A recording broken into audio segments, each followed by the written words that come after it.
Intervention by Commissioner Arias Canete in the European Parliament plenary debate on climate change. Brussels, the 13th of March 2019. President, honourable members of the European Parliament, ladies and gentlemen, it is a pleasure to address you this morning in this priority debate on climate change. Your action and commitment has brought to wider public attention the necessity and urgency to act on climate change. As the world's leading climate scientists told us in the Intergovernmental Panel on Climate Change report on 1.5 degrees, we must act urgently and collectively now. And political will is vital in driving this action. In this year of European Parliament elections, we should look ahead at what else can be done. In Europe we can be proud of what we have achieved so far. The campaign for the European Parliament elections offers a great opportunity to tell our citizens what has been already achieved and have each European political party present their individual positions for the future. As you know, but probably the majority of our citizens are not yet aware, we have adopted an ambitious legislative framework for 2030. This would not have been achieved without the excellent work, commitment and determination of the members of this House. The Energy Union with a forward-looking climate action is now in place. This was one of the priorities of the Juncker Commission that you have endorsed almost 5 years ago.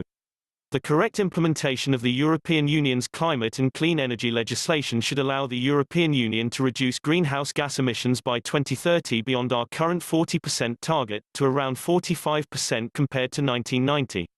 But targets are not ceilings. With the right incentives we can reach even more. This will be achieved thanks to the Clean Energy Transition Framework recently adopted, based on a greater deployment of renewable energy sources, at least 32% of our energy demand in 2030, and by putting energy efficiency first on the agenda, our target of 32.5% of energy savings by 2030 could even be revised upwards in 2023. This shows our citizens that climate and energy issues are on top of the European Union agenda, that this priority is making real progress in Europe, then to our international partners that the European Union is leading by example, and that we turn our pledges into concrete action. But now it is also the moment to look ahead to 2050. We will have to upscale further our policies beyond 2030. The crucial thing is that we can only do it within a deep transformation of our model of economic development, one that delivers both climate neutrality and prosperity and fairness for European citizens. A model that is just for our citizens and fair for our industries. That is why the Commission adopted in November last year its communication, A Clean Planet for All, a European strategic long-term vision for a prosperous, modern, competitive and climate-neutral economy.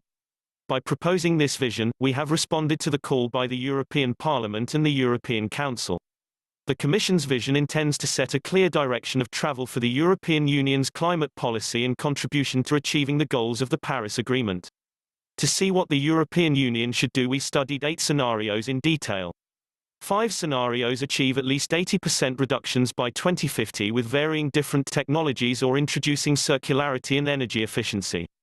Let's be clear, these are not enough to meet the 1.5 degrees Celsius objective, and they are not what the Commission proposes to do. To go to the 1.5 degrees Celsius objective, we will need to reduce greenhouse gas emissions to net zero by 2050. This is why we developed 2 scenarios that effectively reach this aim of climate neutrality. One focused on technology deployment. The other contains more elements of behavioral change, circularity and increased natural sinks.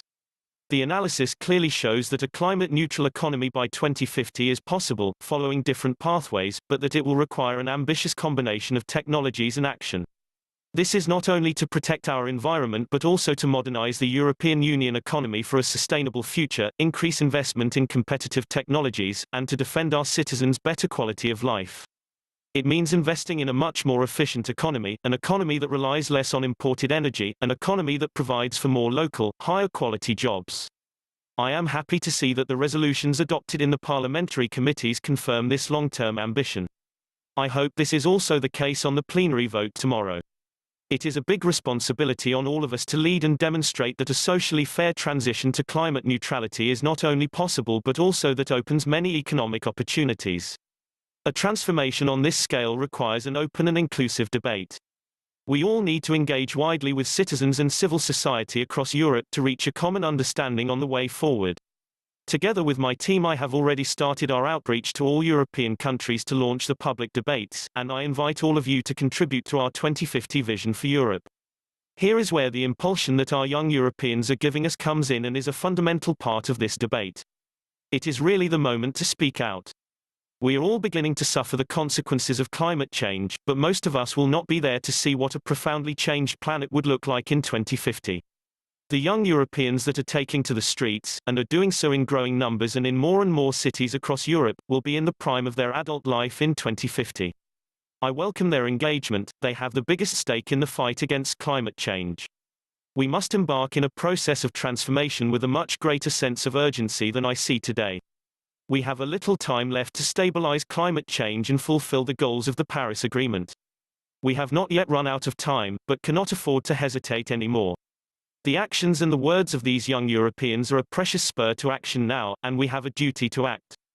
We have sketched out how this can be done, and presented a solid analysis of why and how Europe can achieve climate neutrality, why this model can be replicated by other countries in the world, how climate neutrality, economic prosperity and social fairness can and must go together. We must listen to what the very great majority of Europeans, and especially our future generations, are telling us. We must agree on the objective of a climate-neutral, prosperous and fair Europe in 2050, and on that basis, take the measures and actions that we know can make it happen. Honourable members, I would like to thank members for engaging in this important priority debate in Parliament. I am encouraged by your continued commitment and action on climate action, and I hope that this continues through the European Parliament elections and beyond. I welcome the wide support for the 2030 climate and clean energy legislation and for the Commission's vision for a climate-neutral Europe. I encourage the European political parties and their Spitzenkandidaten to define and develop in their electoral programs their vision on these vital issues, seeking the views, the engagement and support of our citizens. I look forward to continuing the debate throughout the year until the submission of an ambitious long-term strategy to the United Nations Framework Convention on Climate Change by 2020.